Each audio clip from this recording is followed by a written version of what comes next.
安夜微光讲的是徐家的故事，永盛豆浆店的故事，从1983年到2023年40年之间。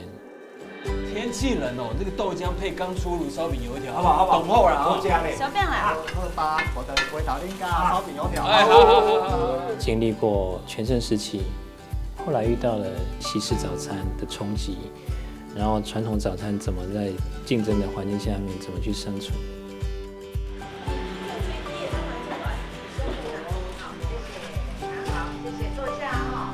好，来这里坐。在《暗夜微光》里面，我是演老徐。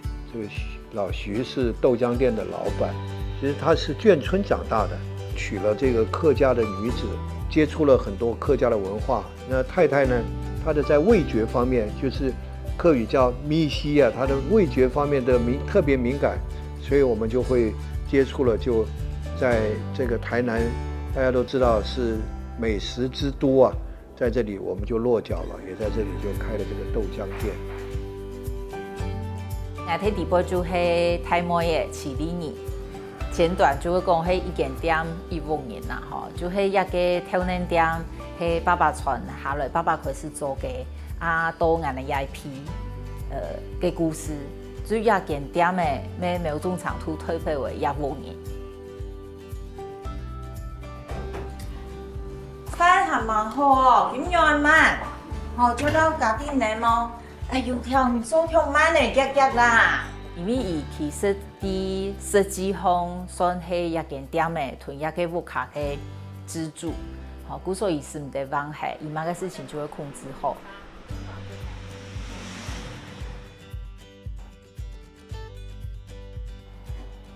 捍衛是理你，在是理情。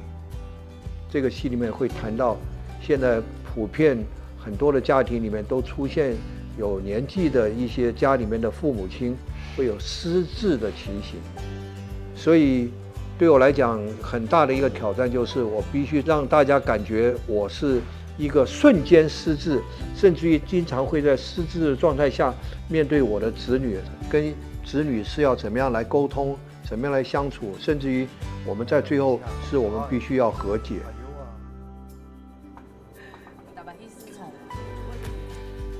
落台归台党又关心，哈，去做事情啊，老妹吃油吃菜，就羡慕嫉妒恨嘛，哈，就会感觉为什么我不能像他们一样按吃油？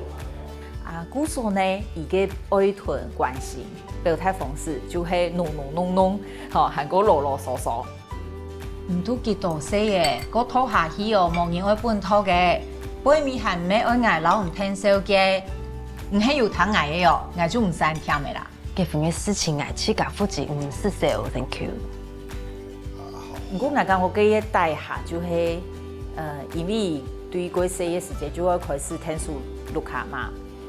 嗰種嗰度事情冇辦法做，伊個夢想冇辦法達成。嗰種我講我伊在控制狂個底下，個帶層呢其實係嗰度嘅離決同懊惱。嗰種我講我伊係安尼嗰衝突嘅嘢，伊愛也個無卡嘅嘢。